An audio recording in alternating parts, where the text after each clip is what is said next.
The pyros are armed for forward bay cover jettison.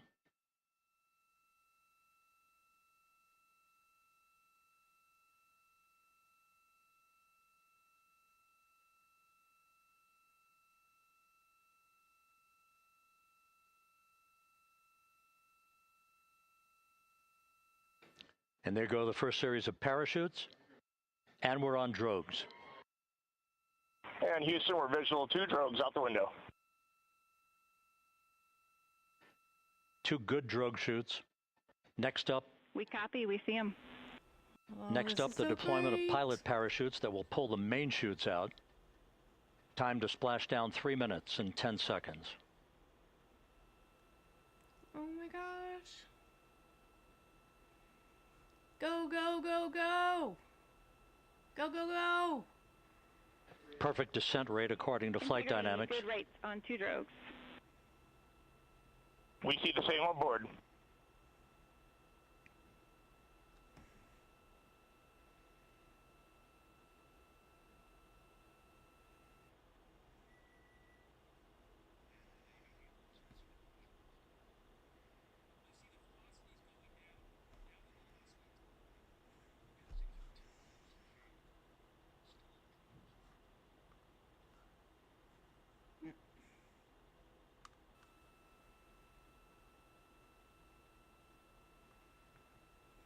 Passing through 10,000 feet, still on drogues.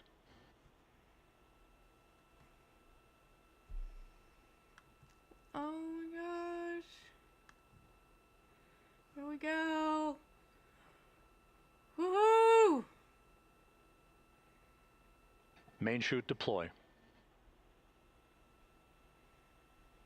We're at 5,000 feet. Here we go, here we go, here we go! Search and recovery beacon has been activated on integrity. Come on, come on. And we have 3 good main chutes. You're almost there, you're almost there. Good 3 main chutes, good reefing, good descent rate. Good rates, and we see 3 good-looking parachutes. It looks like they have smiley faces on them. I don't know that that's in digital, but that's almost kind of what it looks like. It looks like a smiley face. Integrity. Cabin pressure indicates no need for hydrazine checks. Integrity copies.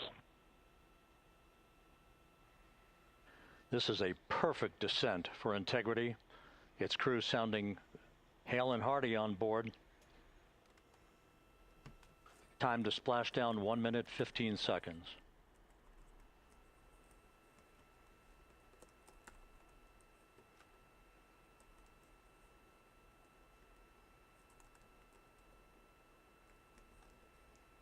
Integrity about to complete a journey spanning 694,481 miles from its launch from the Kennedy Space Center back on April 1st, and a trip around the moon.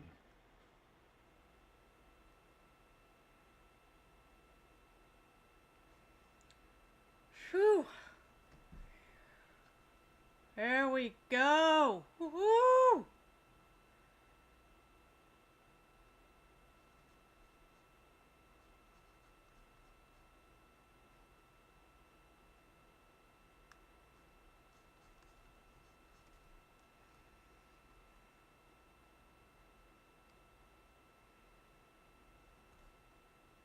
Passing through 1,000 feet.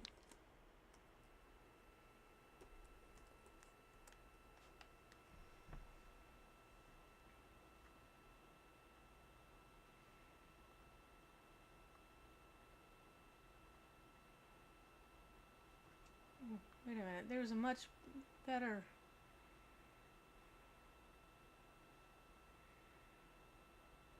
Okay, there we go. This one was just behind. I was looking at a different one that was just behind.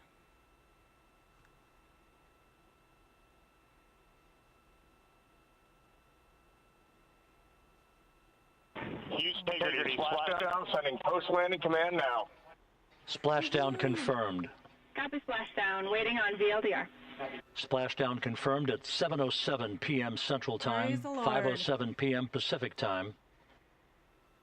From the pages of Jules Verne to a modern-day mission to the moon, A new chapter of the exploration of our celestial neighbor is complete. Integrity's astronauts back on Earth.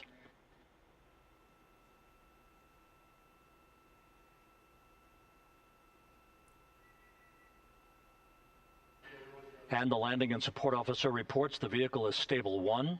We still will be deploying the crew module uprighting system to maintain that orientation.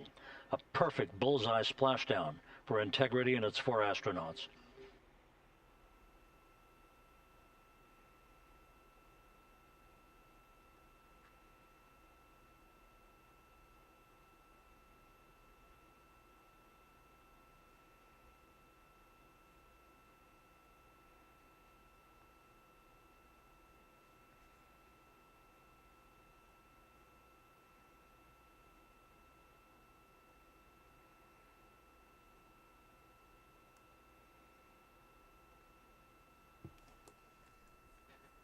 The unofficial splashdown time, 7:07 and 47 seconds p.m. Central Time. We'll get that refined for you.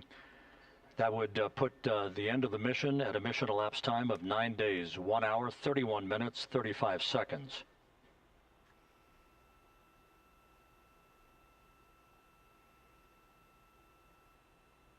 And we're configuring for very low data rate.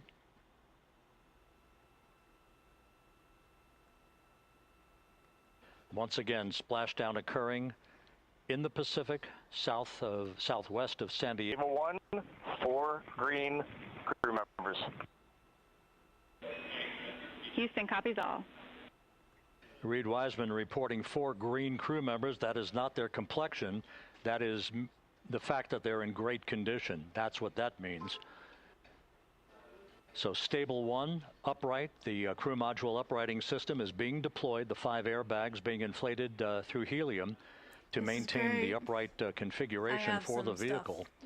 This was a textbook entry and a textbook touchdown for Integrity. Reed Wiseman, Victor Glover, Christina Cook, and Jeremy Hansen back on Earth after a journey around the moon.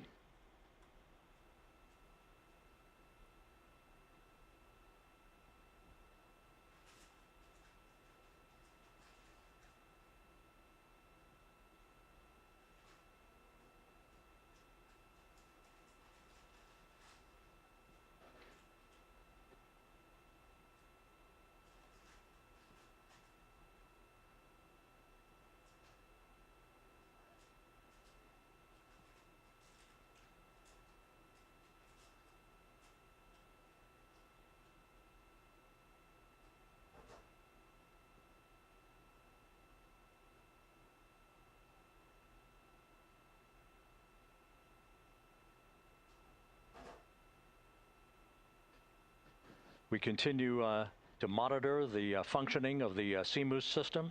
The airbags are being inflated to maintain a stable 1 or upright configuration. And there's a good view from one of the naval helicopters hovering overhead. Reed Wiseman reporting 4 green crew members, meaning they're all in excellent shape.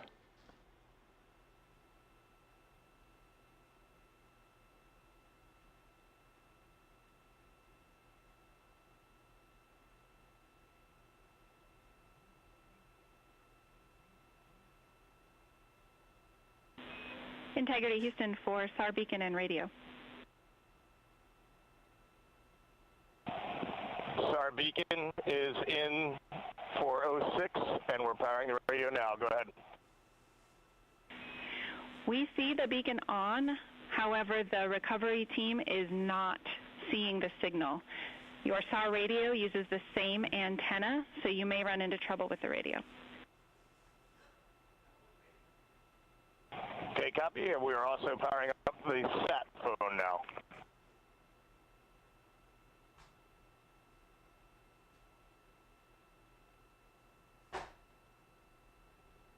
So Integrity is in great shape, and as the crew continues its post-splashdown timelined activities on board, Reed Wiseman once again reporting that all 4 crew members are in excellent shape.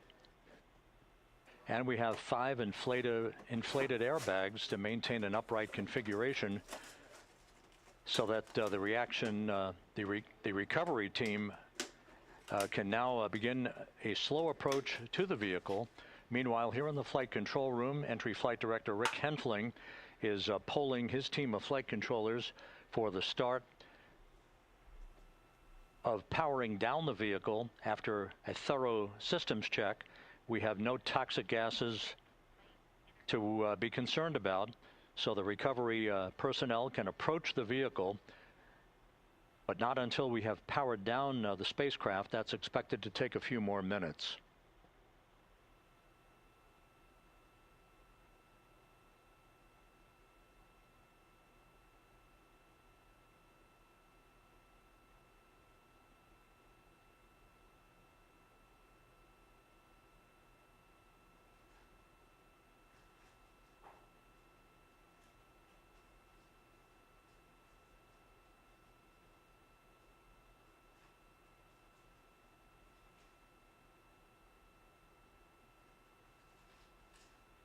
Integrity back on Earth following its historic flyby of the moon.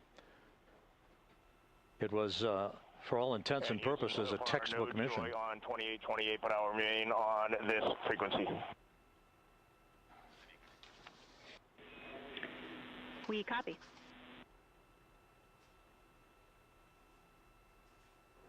Reed Wiseman indicating some trouble with the SARSAT phone on board. But that's not an issue. What is more important is that the vehicle is solid. No issues as we begin the power down of the vehicle to begin the recovery process.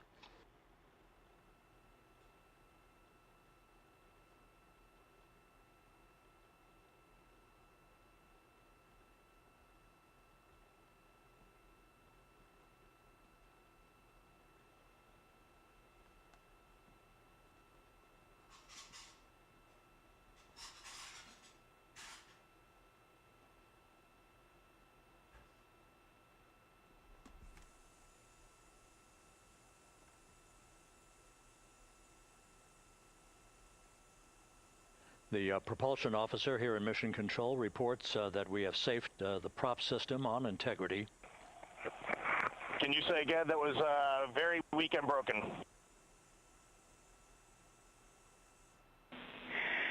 Integrity, Houston did not call.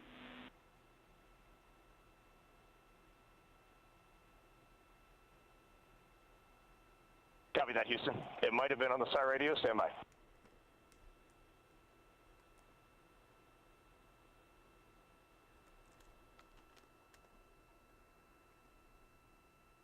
All of the milestones were executed in perfect fashion. Integrity entering the Earth's atmosphere right on time, reaching its peak speed shortly after a blackout period began. We emerged from the blackout period, but the recovery imagery airborne assets were able to pick up Integrity's descent almost immediately through entry interface, tracking the vehicle all the way down. And finally, you saw the sequence of chute deployments. First, the forward bay cover being pulled off the top of the vehicle by a series of 3 parachutes. Then the drogue chutes were deployed, followed by the 3 main chutes that slowed the splashdown velocity of Integrity to just 19 miles an hour.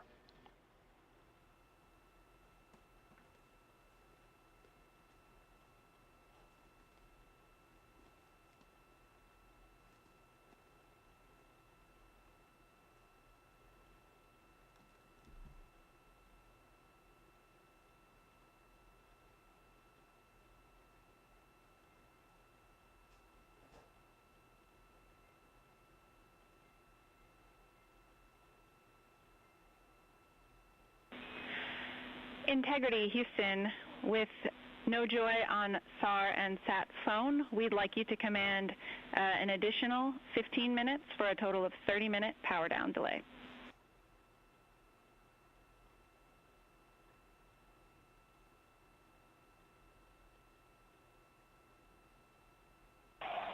All right, Jackie, we have selected T/D+30 No joy on SAR radio or sat phone. And stand by, we have the master diver on SAR radio. Please hold comms. Hey Lily, excuse me, hey Jackie, we just got the master diver on SAR.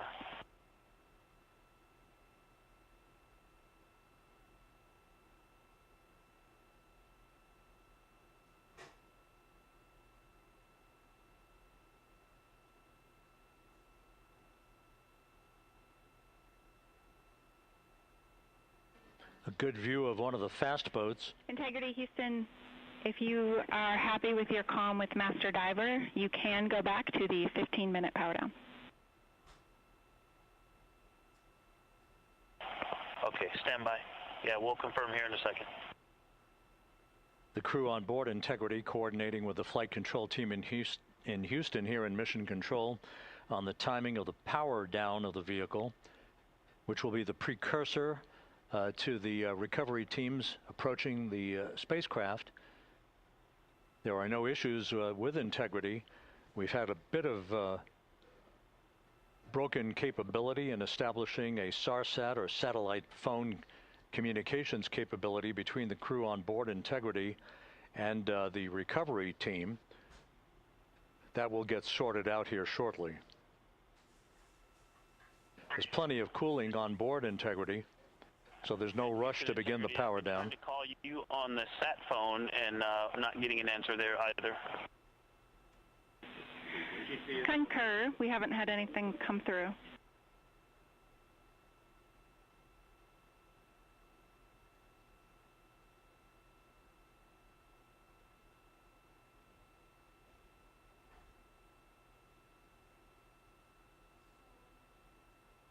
And Houston, if you could relay to recovery that we hear them, but it does not appear as though they are hearing us.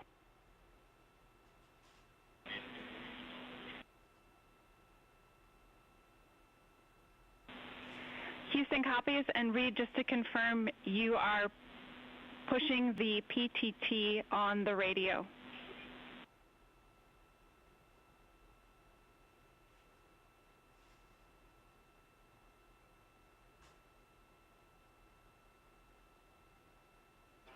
So as we continue to sort out the communications between Integrity and the recovery teams, we are standing by for the initiation of the power down procedures that, as you see, the recovery teams are moving towards the side of the capsule. The next major event will be the erection of that large inflatable raft called the front porch. That will be the port of call for the crew as they're being extracted one by one from the vehicle.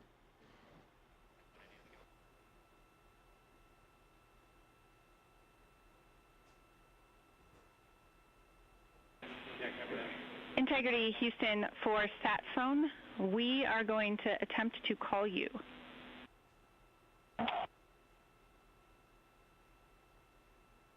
Good idea, standing by. And Jackie, yes, we are pushing the push to talk, the two buttons on the left side of the radio below the up-down arrows. We are utilizing them. I'm rebooting the radio to see if we get good comms. Okay, we copy all, and just to confirm, you are seeing that you're touchdown plus 3030 for power, correct? That's affirmative.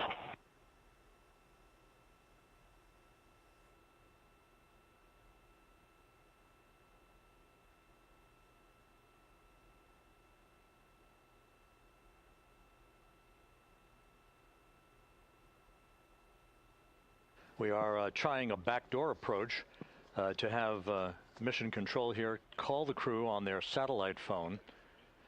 This all part of the coordination for the power down of the vehicle that will initiate the actual recovery operation. The first boats with the Navy divers on board are standing by, waiting to close in on Integrity to begin the process of erecting the large inflatable raft that's called the front porch, that will be where the astronauts are extracted from, so that they can have a few minutes to get their land legs back before they're hoisted aboard the Navy helicopters for the flight back to the deck of the USS John P. Murtha. Cannot reply.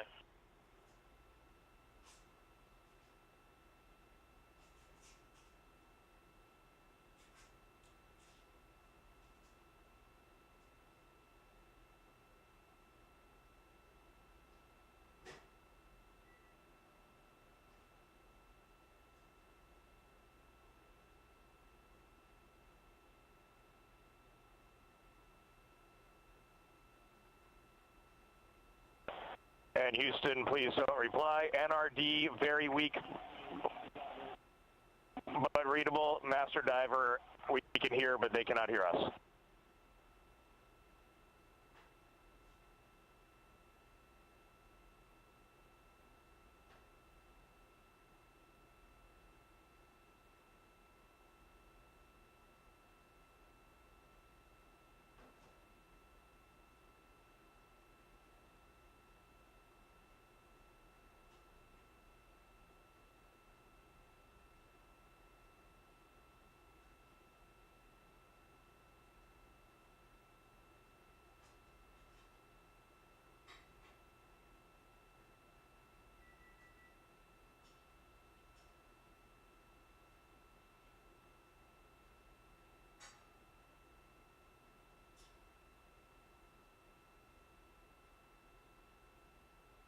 And Houston on OE1, is there any chance to tie us into NRD?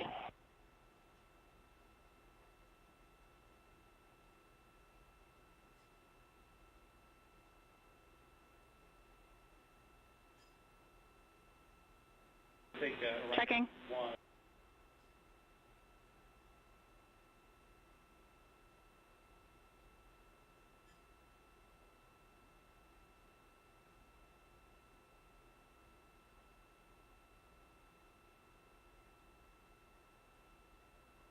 This is Mission Control, Houston. While we stand by for the establishment of communications between Integrity and the recovery team that is basically standing by very close to the spacecraft, we're going to go to the deck of the USS John P. Murtha, where Megan Cruz is standing by with Administrator Jared Isaacman.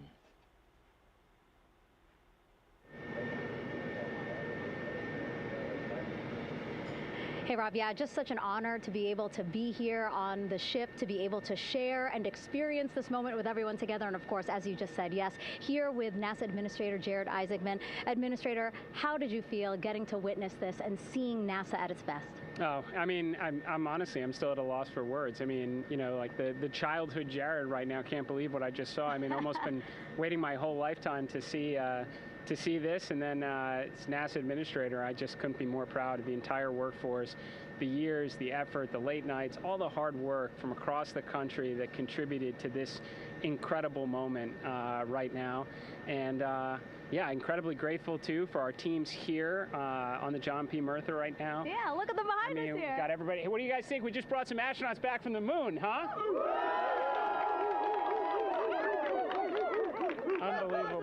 Thank you. Yeah, so grateful to the Navy, the sailors that are here, the NASA teams. I mean, this is a joint effort that's on their way right now. These recovery forces are getting out to our Orion spacecraft, to Integrity, get our astronauts back on the ship safely. Yeah, and this is not just an accomplishment for NASA. This is an accomplishment for humanity. Again, a historic mission to the moon and back. How does this make you feel, and what do you hope people take away from this?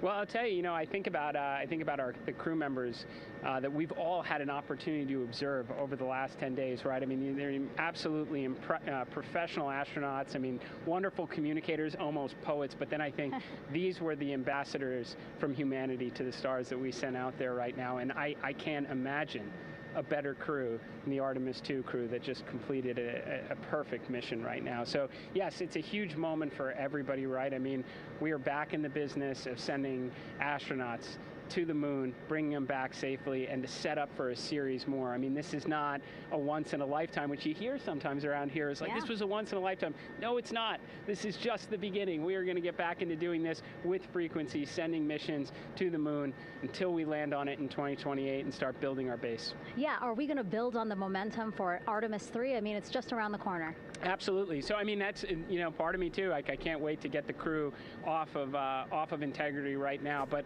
also getting Integrity back on this ship so we can start taking a look at it, because all that data is so precious to us right now. I mean, we are going to definitely want to take a good look at the thermal protection system. We're going to want to download all the data they couldn't transmit back to us and use that to inform Artemis 3. But we're already making progress, right? You had SRB segments already showing up at KSC. Core stage for Artemis 3 is rolling out on April 20th. We're getting Mobile Launcher 1 back in vehicle assembly building. So yes, there is a lot to celebrate right now on a mission well accomplished for Artemis 2, and at the same time, we got to start getting ready for 3. Amazing. And last question, you know, for people who joined us for all 10 days to see what we can accomplish together with our international partners, what do you think about the fact that we're going to keep doing this more and more and more? It's incredibly exciting. I mean, yes, it's the contributions, like the best and brightest across the NASA workforce from across the country, our industry partners, our international partners. We had a Canadian Space Agency astronaut on board in Jeremy. We had the European Service Module. And you think, in the days leading up to this launch, I mean, 48 hours prior to launching Artemis 2, I was meeting with the Italian Space Agency. We signed a memorandum of understanding to build a habitation module on the moon. I mean, you have countries, all of our allies and partners coming together saying, we are committed to this effort, we are returning to the moon, we're doing it to stay, we are building that enduring presence, we are going to master the skills on the surface of the moon so someday we can undertake missions to Mars. It's just an incredibly exciting time, and we're not going at it alone, we're bringing everybody along with us. Absolutely. And speaking of everyone, one more time, we're going to ask the crew here, you guys ready to land on the moon? Awesome. I love that. Okay, well, thank you so much, Administrator. Appreciate you being here. We're, of course, going to stay on to watch the crew get extracted from Orion, so stay tuned, and we'll see you back here shortly.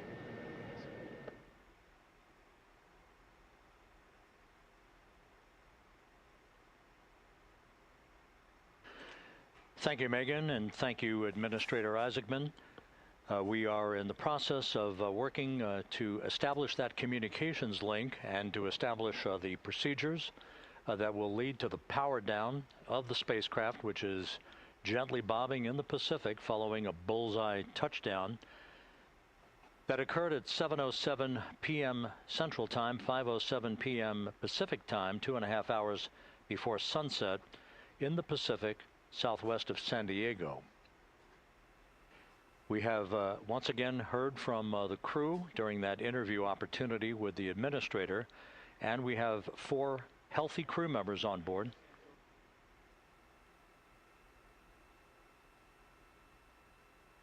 We now have confirmation that the vehicle has been powered down as per the procedures. So we have vehicle powered down, and the flight control team here in Houston, Flight Director Rick Henfling, has handed over mission authority to the Exploration Ground Systems team out in the Pacific. Now, we will physically not get off console with this team until the crew has been extracted into the front porch, that inflatable raft that will be erected along the side hatch of Integrity. So we're standing by for that in the next step in the recovery procedures. But everything is in great shape, and we have 4 healthy crew members on board the vehicle.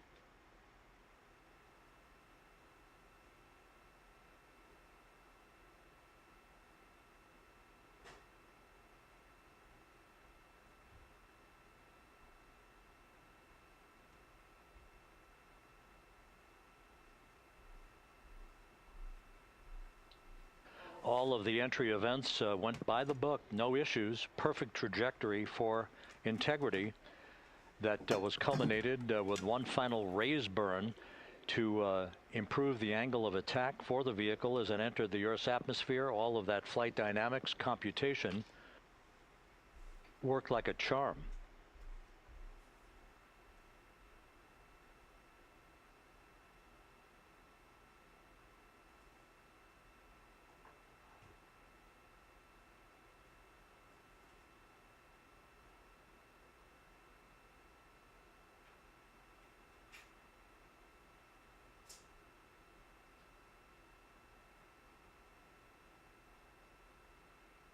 So we are standing by for the recovery team to approach integrity and begin the process of erecting that inflatable raft called the front porch, which will see the crew members be extracted from the hatch of Orion into that inflatable raft before they're hoisted aboard two Navy helicopters in a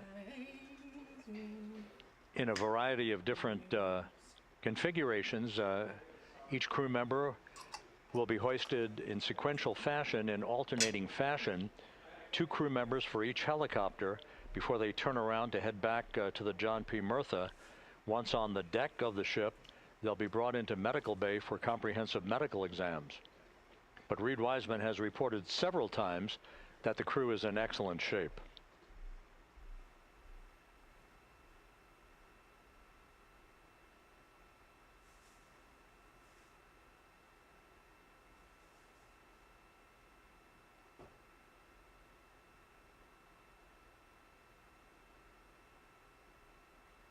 So just to recap, it has been some 26.5 minutes since the splashdown of Integrity in the Pacific. The vehicle is in excellent shape. It performed like a champ all the way down through the Earth's atmosphere. All of the vehicle functions were checked off in excellent trip hammer fashion. The parachutes all deployed as planned. Splashdown occurring at 7:07 p.m. Central Time, 5:07 p.m. Pacific Time.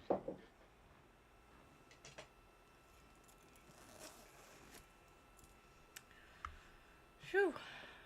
And after a bit of a tussle to try to establish a communications link with the recovery team, we were finally able to run through the procedures for the powering down of the vehicle. We've handed over mission authority to the Exploration Ground Systems folks out in the Pacific, and the recovery team will be approaching the vehicle shortly to erect the inflatable raft called the front porch before opening the hatch to Integrity to bring the crew members onto that raft before they're hoisted onto two Navy helicopters, two crew members for each helicopter, before they're flown back to the deck of the USS John P. Murtha.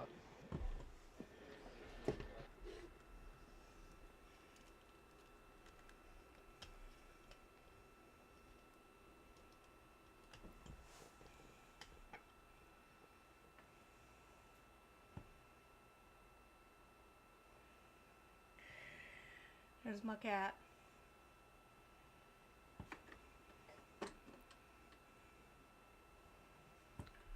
Whew. I got muscles. Eating loads of muscles.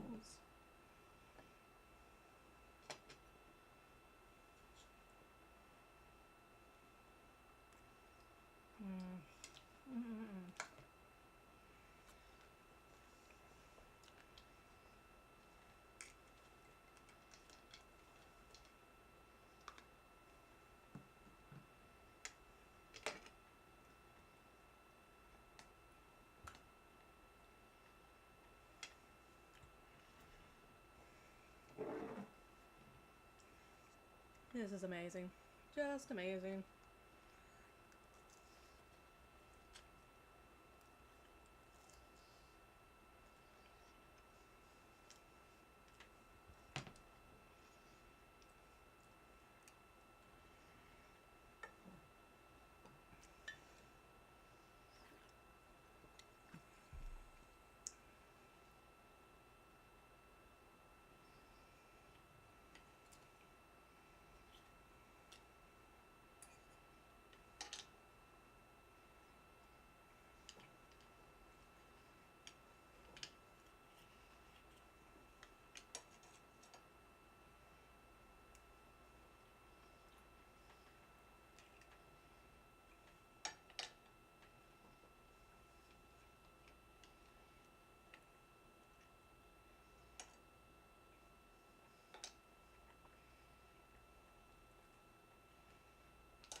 This is Mission Control Houston. After talking to the flight dynamics folks, we have a bit of a refinement on the splashdown time for you.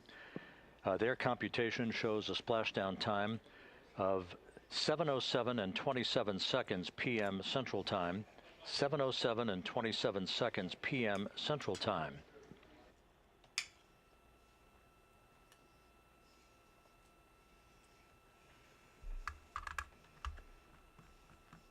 That would equate to a mission elapsed time of 9 days, 1 hour, 32 minutes, and 15 seconds.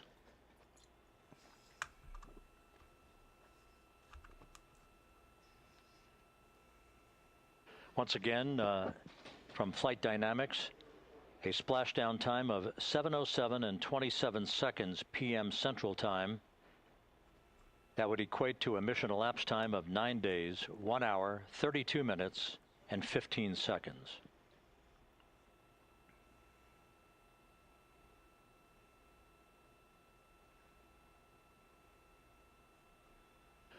Reports from the Pacific indicate that the recovery team, in communications with the crew aboard Integrity, that the crew remains in excellent shape as they await the approach of the team for a final hazard gas evaluation before they move to the side of the vehicle to erect the inflatable life raft called the front porch.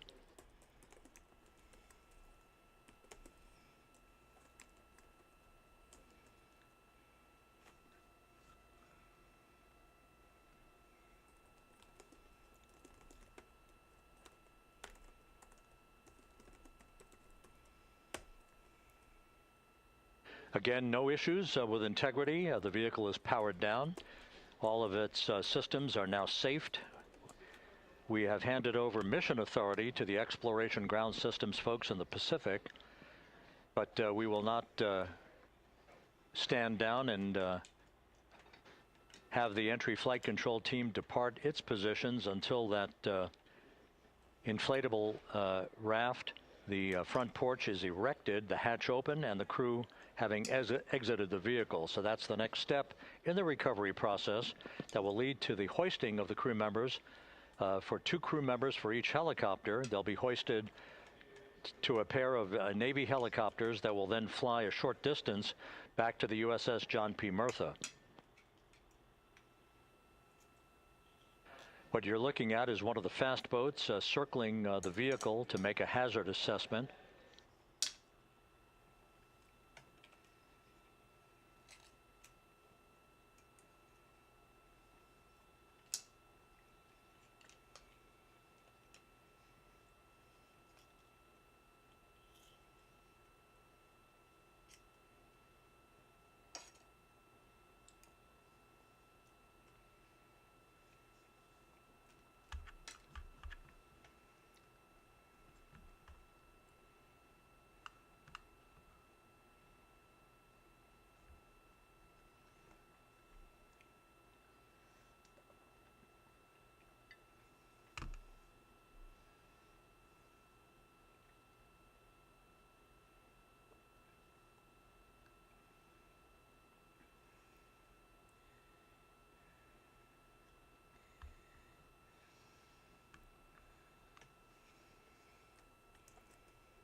This is Mission Control Houston. Once again, you're watching the initiation of the recovery of the Artemis crew aboard Integrity.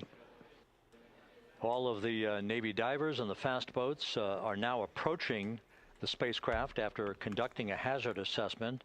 The vehicle has been powered down. Entry Flight Director Rick Henfling now waiting for the life raft, the front porch, to be erected along the side of the vehicle so that the hatch can be opened and the crew members extracted from Integrity, soon to be hoisted one by one into a pair of Navy helicopters for a short flight back to the deck of the USS John P. Murtha. If you missed it earlier, we talked to Flight Dynamics and received a more official touchdown time or splashdown time, as it were, of 7:07 and 27 seconds p.m. Central Time, 5:07 and 27 seconds p.m. Pacific Time. That would equate to a mission elapsed time of 9 days, 1 hour, 32 minutes, and 15 seconds.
So the Quarry Lane decided to be fake and gay and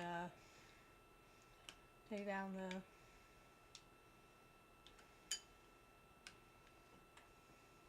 casinos.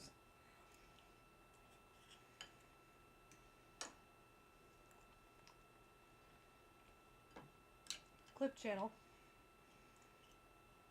false flagged them as banning invasion when they weren't.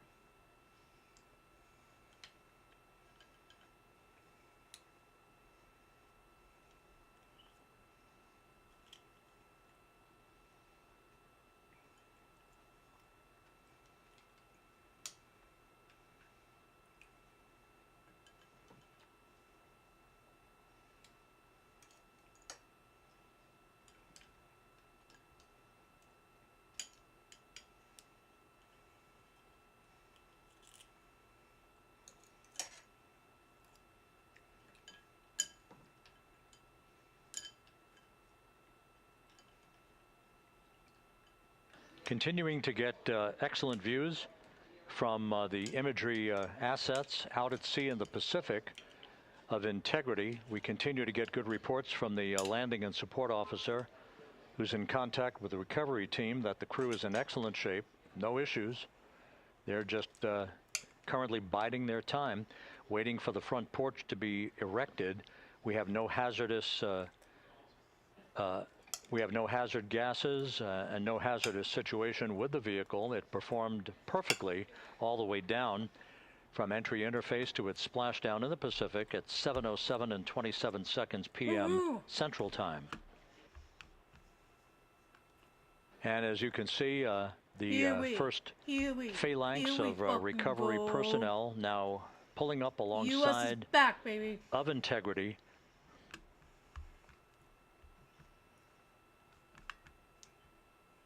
This includes Navy divers, a Navy flight surgeon, and other recovery personnel who have trained for several years for this recovery process. But the courting is fake and gay.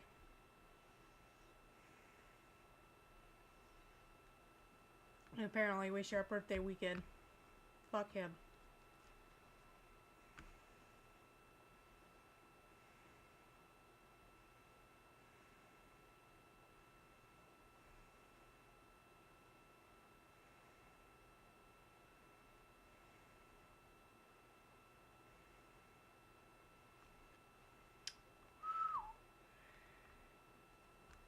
Tell him, meme. At this hour, some 41 minutes following splashdown, the vehicle has been powered down. There's no hazardous gas emanating from the vehicle. That's why the first team of recovery personnel has been able to pull alongside Integrity.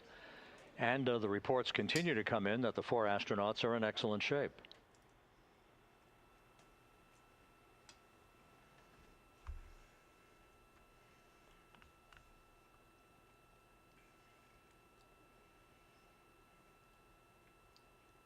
Woohoo!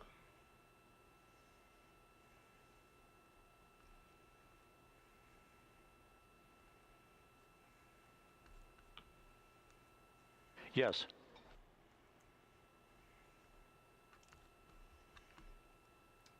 So let me read exactly what Meme Copian had to say here. The Quarterling, in full knowledge that they weren't ban invading, unbanned by YouTube months ago, is abusing the report system to silence his critics, whoever only talked about public information. This is the kind of slimy, cowardly attack that could only come from a man with no backbone that lets another man, criminal domestic abuser, ahem, his wife.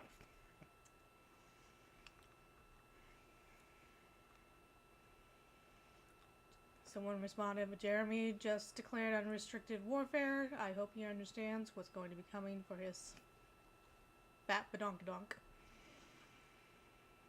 Is the quartering more Rakeda than Rakeda? Possibly.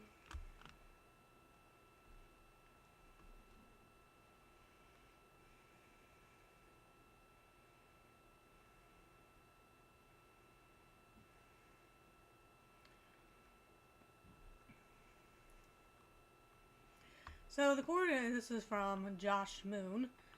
So the quarterling evidently did have a non-Geek YouTube partner who can get channels taken down, just as he said. I'm so sick of living in a world where Isolevs gets to decide what can and can't be said about them. We're done with this censorship shit. Fix This is Mission Control Houston, continuing to watch the initiation of the recovery of Integrity's astronauts. One by one, they'll be brought out of the spacecraft onto a large inflatable raft just a short time from now. In the meantime, we can go back to the USS John P. Murtha, where my colleague Megan Cruz is standing by to provide her situation report. Megan, can you hear us?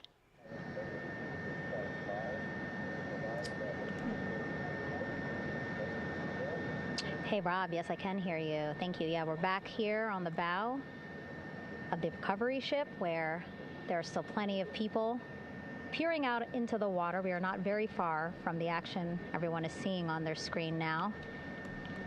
The Orion spacecraft, Integrity, in the ocean, surrounded by a number of recovery boats.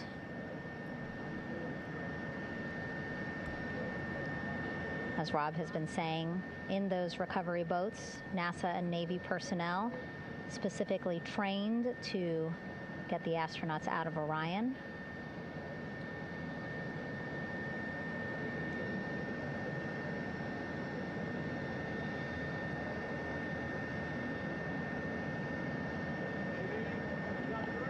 In some of our wide shots, you can probably see that there are 6 boats out in the water.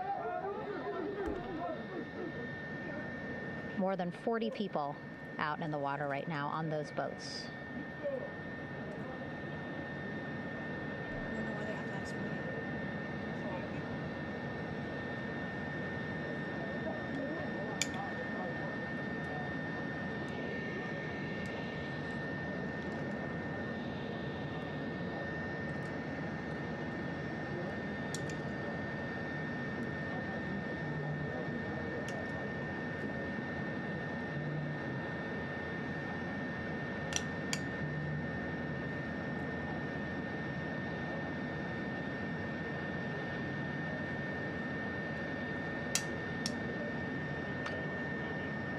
First order of business is to set up the front porch and the stabilization collar. You might also hear it referred to as a stab collar. Basically just to make sure that Orion stays upright, doesn't sway in the water too much, again, to make it easier for recovery forces to get the astronauts out.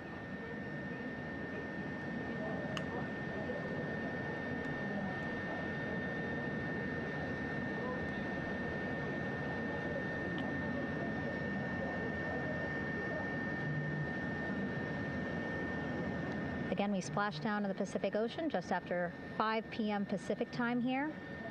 It's a requirement by NASA to be able to get the crew out of Orion within 2 hours of splashdown. So doing great on time so far. Plenty of time. No rush either. I was speaking to NASA flight surgeon Rick Schuring earlier in this broadcast, and he said to me, no rush to get the crew out. Just want to make sure that they're feeling good, and whenever they're ready to take their step out of Orion and onto that large raft, the front porch, folks will be ready.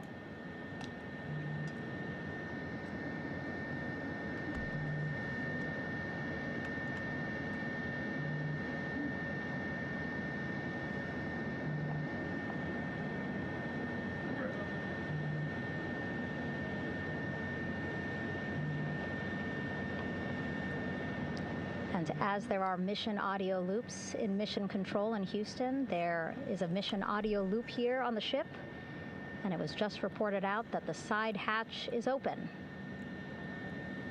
Side hatch of integrity is open. You're getting these beautiful shots from our aerial assets. The ship itself, where I'm on, just 3,000 yards away. Again, plenty of people on the boat here, glued to the side closest to where they can see all this action. And again, with just 3,000 yards separating us, great views from the bow here.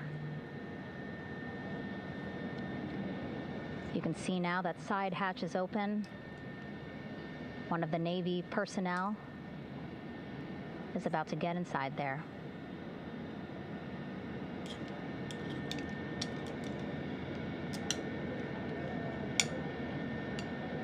In they go. In total, 4 will go into Orion. So it'll be a little bit of a tight squeeze, but the goal is to have a recovery personnel with each astronaut assessing them.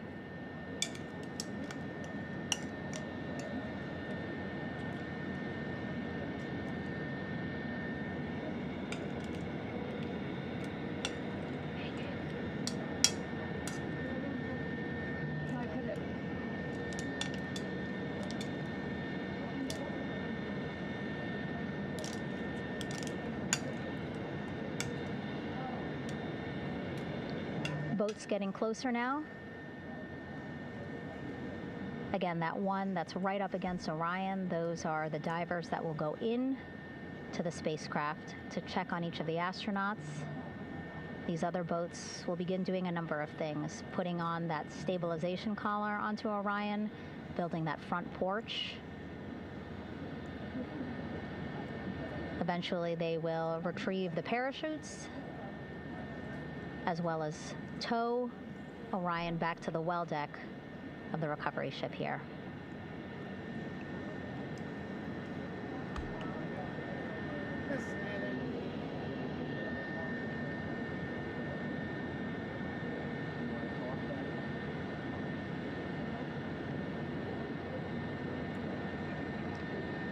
And so as we wait for the Navy and NASA personnel to get their assessment of the crew inside of Orion, why don't we toss it back to Rob for an update? Yeah, thank you, Megan. Here in Mission Control, Flight Director Rick Henfling and the entry team of flight controllers still on duty. The vehicle has been powered down for some time now. There are no hazardous gases emanating from integrity. That, of course, allowed the recovery personnel to approach the vehicle and then open the hatch to begin the initial medical assessment of the crew, as you just indicated. Now we're standing by for the erection of that inflatable raft, the front porch, alongside of the vehicle. That will enable the crew to be extracted one by one onto the raft, have a moment or two to get their land legs back before they're hoisted into two hovering Navy helicopters, 2 crew members for each helicopter, for a short flight back to the deck of the USS John P. Murtha.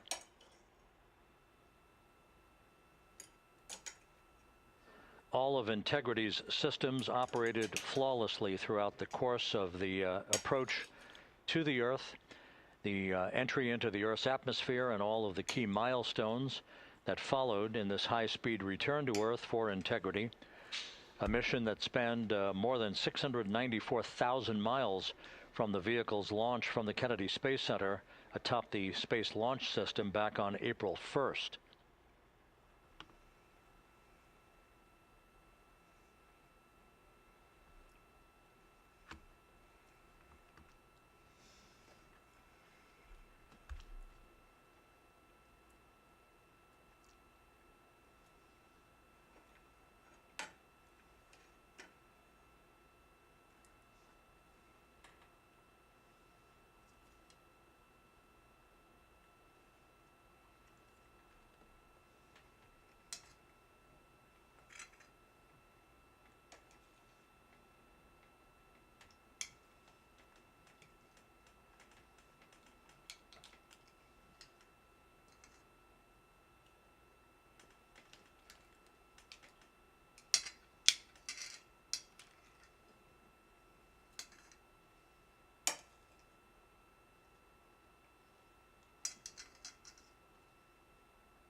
As we mentioned at the top of the broadcast, the last time that the Apollo program saw a splashdown in the Pacific was Apollo 17 back on December 19th, 1972.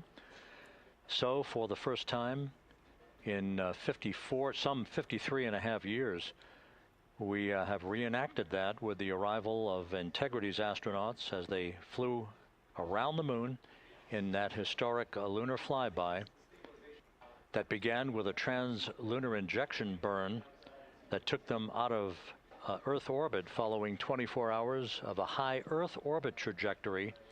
The high Earth orbit trajectory enabled flight controllers here to have a full 24 hours to evaluate the systems on Integrity and the condition of the crew before they would commit to flying to the moon.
Maybe this is the boat that actually is going to get him out.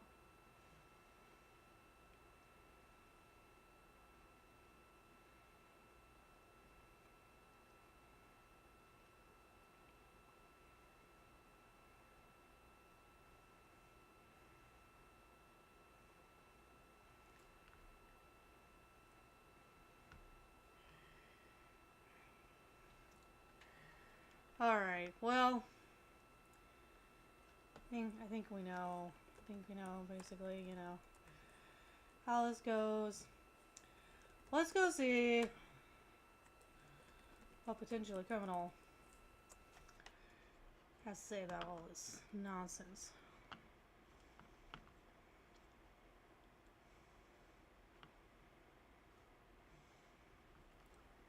I doxed her. When did I dox her? Pulled out.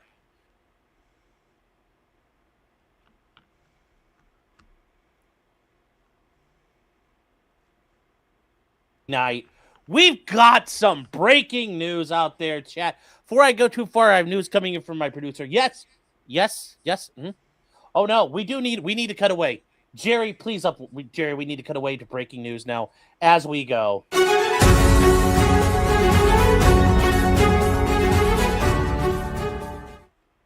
That's right, ladies and gentlemen. We have breaking news of day 791 of the Minnesota Cup crisis, ladies and gentlemen. It is getting out of hand, but we have some updates. Is the HRO continuance in peril? Well, let's get to it, ladies and gentlemen. Yes, here at the Potentially News Network. Let's address it now. Hot off the presses from the judge, Olvi Fenton. Well, we have an update, ladies and gentlemen. I bring it to you now. A second court order has hit the building. And here we go.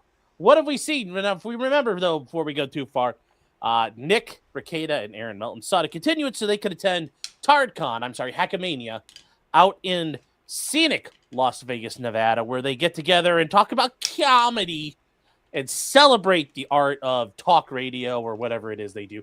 I don't really know. I don't understand. Does it really matter? No. Anyway, Aaron M. Holte of the Steel Toe Morning Show said we'd agree as long as you agree not to talk about me there and harass me. Well, I guess Judge Tvetin doesn't believe in the First Amendment because, ladies and gentlemen, a second thing has hit the HRO. And ladies and gentlemen, Lord child. Here we go, ladies and gentlemen. If you want to see what this is, notice of judicial determination. What does this mean? Well, it's a case of Aaron Michael Imholt individually and his minor child versus Patrick A. Melton. Ooh. Here we go, chat. What does this mean for everybody involved? So, it is not. So the judge reviewed the request for a continuance of the March 13th hearing. Remember, chat, that is for Monday. And Nick and Patrick Melton said, "Well, it's too early, Judge. We're not going to be ready for that. Yes, we're going to be coming back from Hackamania. We're going to be too tired. Please don't make us do it that day. We'll be too eepy. We'll be too eepy." So what do we see from this? It says, see judicial comment. It says the continuance request of both these matters. So notice it's addressing both, not just Patrick or Nick, but both. Are preliminary denied. The court has repeatedly advised that parties were actively engaging. The court has been repeatedly advised that parties were actively engaged in good faith settlement discussions. And has provided ample time for that to occur. The court has been also made aware that respondents' counsel were temporarily unavailable to handle these files for a period of several months due to circumstances outside of their control. Chat, well, who's the respondent? Well, that's not Aaron. Aaron's the petitioner. Do you mean that Nick and Patrick's attorneys may have been responsible for some of the time delay here? No, that's impossible. Nick and Patrick said differently. Oh no, Nick Rekieta never lies. The Steel Toe man is so bad. What happened? I don't know. Oh no. What else don't we know? I mean,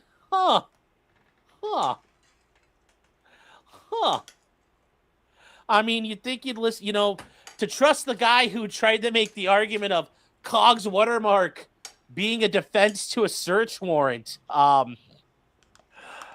I mean, you'd think you'd look at that and say, you can't trust a word out of that guy's fucking mouth. But apparently, some people are like, that's exactly the man I want to trust. So, I guess, I mean, I appreciate the dabblers. They dance with the girl. They dance with the girl they brought. But nothing wrong with saying, like, I don't believe you no more. Nothing wrong with, breaking free of the conditioning, breaking free of the propaganda. You don't have to have the Baldo on. You can take it off and see the world anew. Take off your Baldo rimmed glasses. We'll get to what happened with the casino as well. But it says, however, if one or both respondents,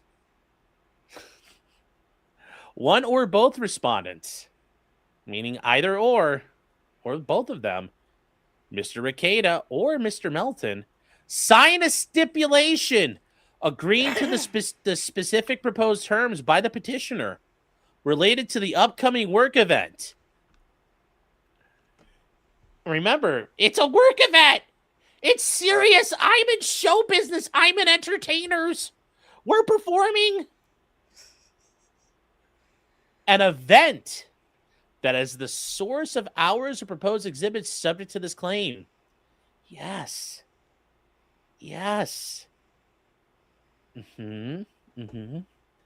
Once again, I'm sure some of the dabblers are like, what do you mean? Nick said this couldn't happen. Nick said this couldn't happen. Nick said that Aaron's bad and he's going to lose and Nick's going to make Aaron pay him all kinds of money and then Aaron's going to get like raped to death and jailed. We'll laugh about it. It's like, no, not happening. It's not happening like that. It's okay. It's okay out there. You might want to learn the Easter Bunny's not real also. Then the court will continue the matter to another in-person settlement conference. Meaning, even if we continue this and you sign it, we're going to have another in-person conference. So, yeah, Patrick's going to have to fly out. And it says specifically, any respondent wishing to continue their matter must serve and file a stipulation to the language outlined in the petitioner's request or something substantially similar that is agreed to by petitioner's counsel, meaning, they're going to have to go. They got to go hand in hand. Mrs. Steel told man,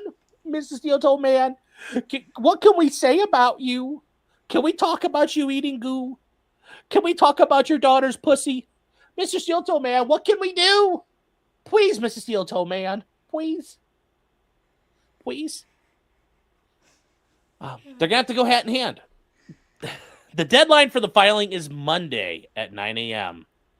If a signed stipulation is filed, then the court will contact the parties' attorneys and reschedule the conferences in person. So we'll get back to that part because I know a couple of people asked questions of me already about this.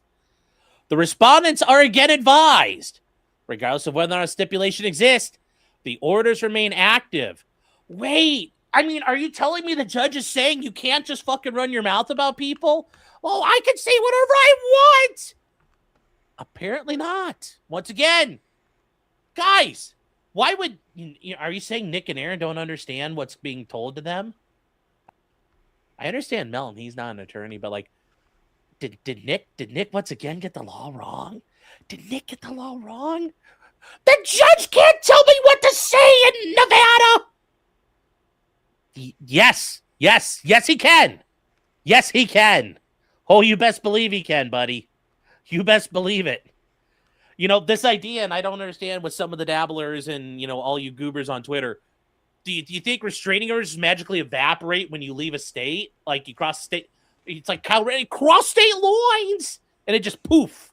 And you could start harassing people? No, you can't do that. No, that's not how this works. I get it. I'm wrong all the time. I've never been right about anything. I get it. And I get you guys are always right. But this is where wisdom. This is wisdom for you guys. You're going to have to learn to say the phrase, huh, I guess I was completely wrong about this. I think you're going to be doing that a lot coming up. Just a little bit here.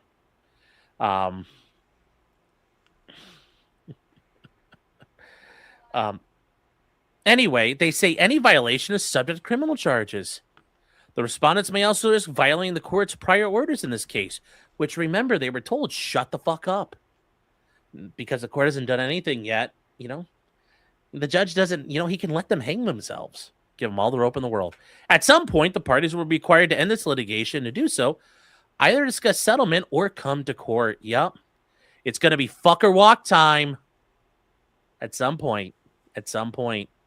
You want to go play in Las Vegas, fine, but it's going to be fuck or walk time at some point. Whoa. Whoa, whoa, whoa. Second page is meant for signatures and other things like that. Honestly, chat. Honestly.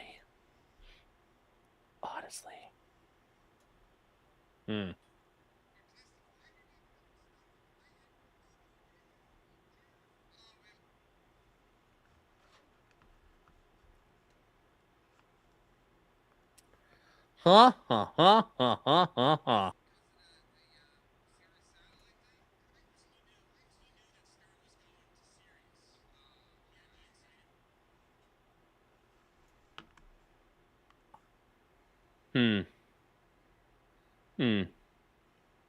Isn't that weird? Isn't that weird? Isn't that funny and weird? Now, there's a couple things to this real quick we're going to touch on. Well, wait, if they're saying the deadline for filing is Monday on the 13th, how can they sign it and then still be held to the terms? Well, because if they agree to the terms of we're not going to talk shit about Aaron and we're not going to talk about Aaron, yet they come in and sign the agreement, they're now signing statements falsely. That's a falsely signed stipulation, which, you know, could put the attorneys in trouble. Could also put Nick and Patrick in trouble for making false statements to the court. So they're not going to be able to go, well, we talked about Aaron eating goo all weekend. Too late now. We'll sign. No, it doesn't work that way. It doesn't work that way. Because now you're lying in a court document. And, you know, that's the surest way to lose a court case. Surest way to lose a court case. I'm sure Nick will tell you, well, I could lie in court document. No, you can't. You can't. You can't. You can't. Now, this is a big point here. Sellers brings up. That's why Kayla's there shit talking for them. You know, very much in the same way that Gino was kind of held to be Aaron's agent, kind of, in this situation. To bring your wife, I mean, because it's literally your wife, to an event to say all the shit you can't say. I don't think the court's going to accept that in good faith, number one, for Nick. And then number two, for Melton. Melton's running the thing. You know, think about it. Like, you know, I don't think the judge is going to give them a whole lot of slack and say, yeah, you know what, you're right. That's actually not in your control. No, I think it's pretty clear you guys shouldn't be fucking with Aaron. And, yeah, I mean, if they want to try that, I mean, all the power to them. I don't think that... what do I know? I'm just a fat sandwich eating person out here in Ohio. You know, if the legal brain trust out there decides, well, you can do this, I mean, who am I to tell you no? I would, like, once again, as I've said the whole time, shutting the fuck up is like the safest thing you can do. Because now you can show, see, Judge, we comply with the rules. The rules were an issue. This Aaron's being ridiculous. But no, you couldn't fucking leave it alone. And now look where the judge is at. The judge is so fucking pissed off at the way this case is going. You know, I mean, now, like, you know, I said Nick and Aaron still have Nick and Melton still have the advantage. Aaron's got the advantage now. Aaron's got the ball. This is Aaron's game to lose now. Like, the judge has kind of tipped his hand a little bit. So, I think Nick and Patrick are, you know, they're behind the curve now. They're behind the curve because they've been fucking around and jacking off and having a joke and a smoke. And they wanted to play the reindeer games, and now... Yeah. Hold on one second, chat. So, yeah, chat, that's kind of where we are. I mean, yes, that's the thing here. That's a problem. Aaron could snatch defeat from the jaws of victory. 100% he could. We've seen him do that already. And remember, these guys are all cows. So what do all cows do? They can fuck it all up on each other, and they can fuck up. You know, who knows what's going to happen? Who knows what's going to happen? We really don't know at this point. We really don't know at this point. Another for $10 says the Baldo is in their court. Yes. Yes, they do. Yes, and Aaron is really good at fucking himself over. So, you know, you're in the victory formation, you take that snap. I mean, Aaron could fumble it. But if he doesn't, I think he's going to win now. Because, you know, the judges, you remember I told you, when you have these court cases, you know, the easiest way to win is make sure the one side looks like a big fucking asshole. And right now, the judge is looking around, he's like, Aaron may be a dumbass and an idiot, but I see two big fucking assholes. And those people don't win court cases normally. Been there, done that says, why would Aaron agree to anything with them? I think Aaron was willing to agree that everybody goes their separate ways. You know, you guys shut up about me, I'll shut up about you. Easy enough. But a big asshole like Scarlett, well, you don't, Scarlett Hampton, don't talk about the future Mrs. Ralph like that. How dare you? I mean, also the other big thing for Kayla is when she went in and did all that shit of, I'm too scared to go out in public because everybody, oh my God, all that fucking gay crying shit. Yet she's going to go up there and talk about all of it in front of a bunch of room full of fucking weirdos. I mean, that just shows you she's full of shit to start with. So, I mean, once again, I mean, I don't know. In chat, I have to go get something. Give me 1 second. I'll be right back.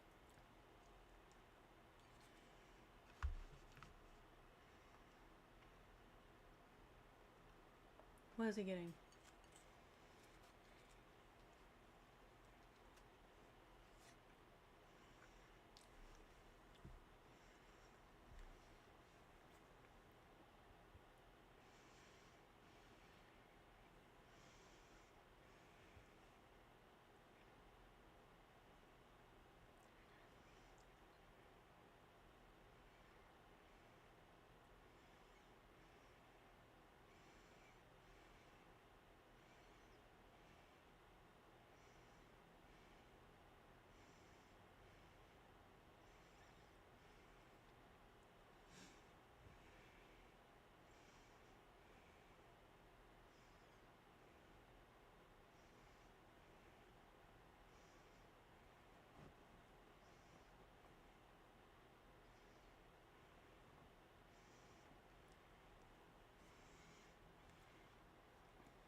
Shrewson2 says, I want to see Aaron refuse.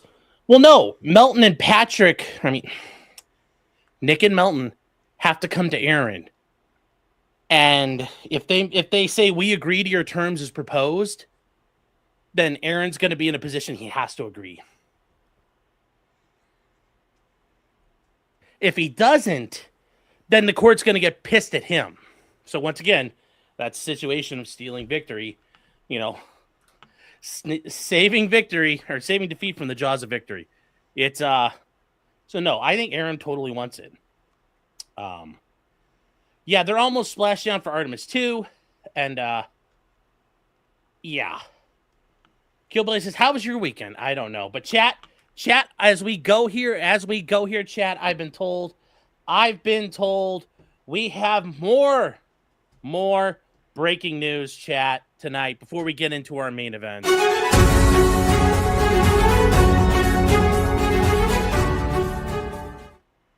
That's right, chat. I didn't have a Chiron for this ready to go because it didn't It didn't come in yet. But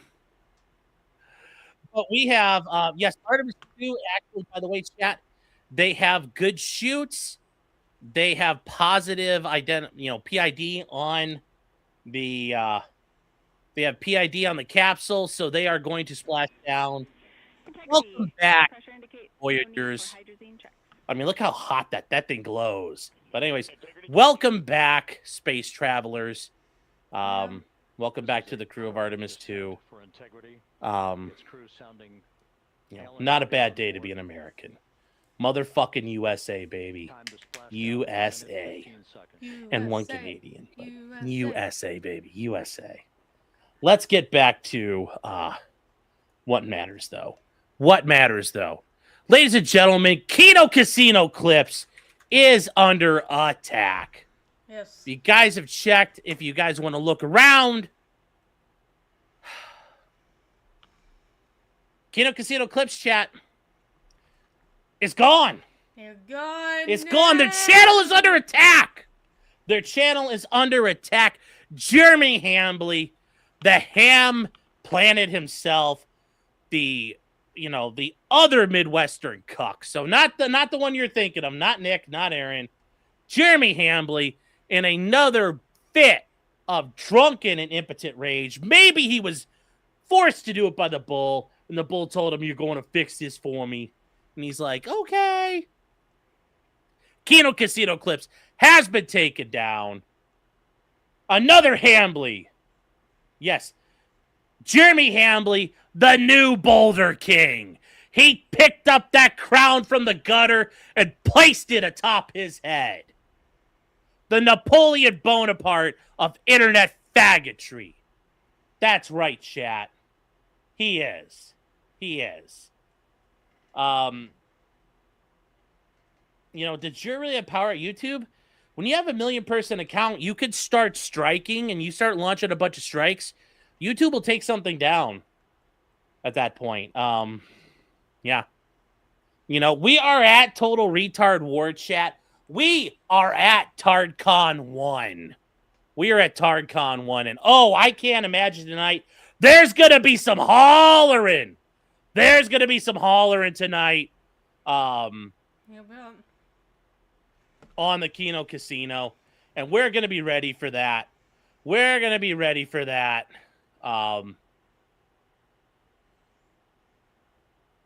Anyway, but yeah, if you want to see where we're at now, PPP, he's kind of providing updates on stuff. Quartering flagged it down because they were accused of being ban evasion. He really is a fucking worm. How was your weekend, Jeremy? How was your weekend? How's the bull gonna be this weekend, buddy? Hanging out with the bull? They're gonna throw some darts, apparently. They're throwing darts. Well, the bull's gonna throw some darts. I can tell you that. He's gonna be slinging some darts. Well, let's go to something else here. Oh, it's gonna be 50 minutes of white hot S tier promo. Oh yeah. Oh yeah. Yes.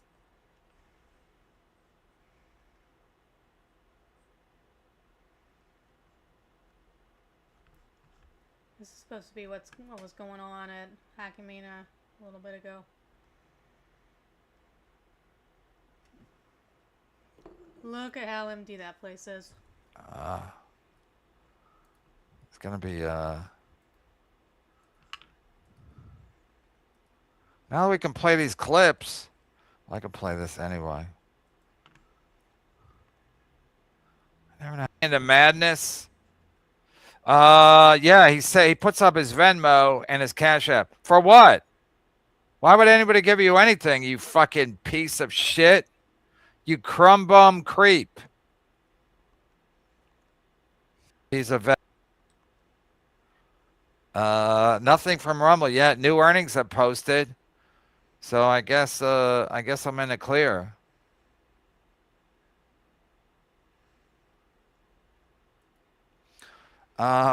Just watching an empty fucking. Everyone's getting hammered. No one's gonna be at this thing either.